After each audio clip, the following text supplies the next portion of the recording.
ყველა ადამიანი გენიოსია, უბრალოდ ძალიან ცოტა ახერხებს ამის მიხვედრას საბოლოო ჯამში. ყველა ბავშვში არსებობს გენიალურობის ნიჭი და პოტენციალი, რომელსაც უბრალოდ აღმოჩენა და რეალიზაცია სჭირდება. როგორც წესი, ბავშვის გონება, ეგრეთ წოდებული სუფთა დაფაა, რომელზეც შემდეგ ის ცოდნა გამოცდილება და ინფორმაცია იწერება, რომელსაც მას ცხოვრება თავაზობს. და როგორი შეიძლება იყოს ის ზეგავლენა, რომელიც სოციალურმა გარემომ და პირობებმა და ადამიანებმა შეიძლება მოახდინოს ადამიანის ბავშვის ტვინის ფორმირებაზე. ეს შეიძლება იყოს ბუნებრივი როგორც დადებითი, ისევე უარყოფითი ხასიათის და სწორედ უარყოფითი ზეგავლენისგან გასათავისუფლებლად დაიწერა ის წიგნი, რომელზეც დღეს მინდა რომ გესაუბროთ და ეს არის ჯიმ კუიკის უსაზღვროება წიგნი, რომელიც არის ადამიანის ტვინის განუსაზღვრო შესაძლებლობებზე და იმაზე, თუ როგორ შეიძლება აღმოვაჩინოთ საკუთარ თავში ის ნიჭი და უნარები, რომლის არსებობაზე შეიძლება ჩვენ დღემდე წარმოდგენა საერთოდ არ გქონდეს.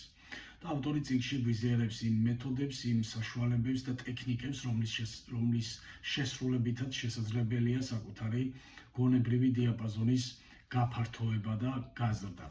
და როგორ უნდა გაკეთდეს ეს? პირველ რიგში ჩვენ უნდა დავივიწყოთ ის შეხედულებები და მიდგომები, რომელიც შეიძლება ჩვენ გარემომ ადამიანებმა ან სკოლაში მასწავლებლების არასწორმა დამოკიდებულებამ ჩაგვაგონა, რომ თითქოს ამა თუ იმ საგანში რაღაცის ნიჭი არ აგვაქვს. და სწორედ ამ ცოდნის დავიწყების შემდეგ ჩვენ უნდა მოვემზადოთ ახალი სიახლის მისაღებად და ნებისმიერი ახალი გამოწვევის მისაღებად უნდა შევამზადოთ გონება. და რა უნდა გავაკეთოთ ყოველდღიურ რეჟიმში, უნდა ვისწავლოთ რაღაც ახალი.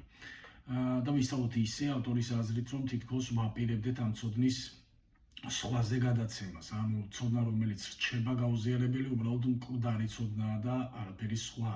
ასევე უნდა მოვიშოროთ მავნე ჩვევები და როგორ უნდა გავაკეთოთ ეს? მავნე ჩვევების მოშორების მარტივი გზა და მეთოდი არის უბრალოდ ახალი ჩვევებით მისი ჩანაცვლება, რადგან უბრალოდ დავივიწყოთ მავნე ჩვევა, ეს ტვინისთვის გაცილებით რთული ამოცანაა და გაცილებით მარტივი გზაა მისი ახალი ჩვევით ჩანაცვლება.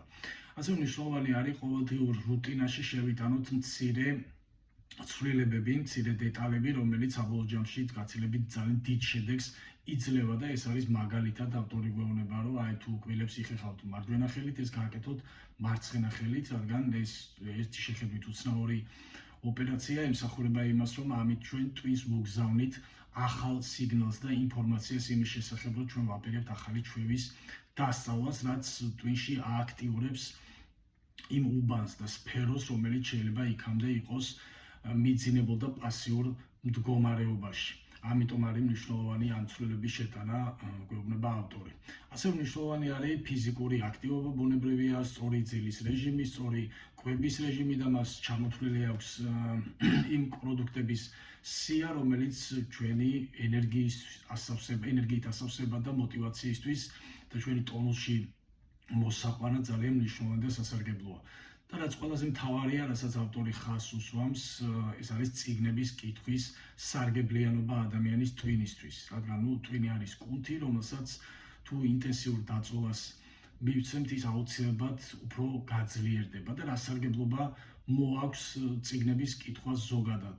წიგნების კითხვა პირველ რიგში ავითარებს წარმოსახვისა და ფანტაზიის უნარს, ის ამდიდრებს ლექსიკურ მარაგს და ასე უამრავი კვლევით არის დადასტურებული, რომ ის არის ერთგვარი პრევენციული საშუალება დემენციის თავიდან ასარიდებლად, მეხსიერების გასაუმჯობესებლად და კოგნიტური უნარების გასავითარებლად და ასევე რაც ყველაზე მნიშვნელოვანია ჩემი აზრით, რასაც განსაკუთრებით ხალხური ლიტერატურა აკეთებს, ეს არის ადამიანში გამოიწვიოს თანაგანცდის, თანაგრძნობისა და ემპათიის უნარი და შესაძლებლობა. სწორედ ამიტომ არის და უამრავი სარგებელი მოაქვს ზოგადად, ალბათ ყველასთვის ცნობილია თუ რა სარგებელი მოაქვს წიგნების კითხვას.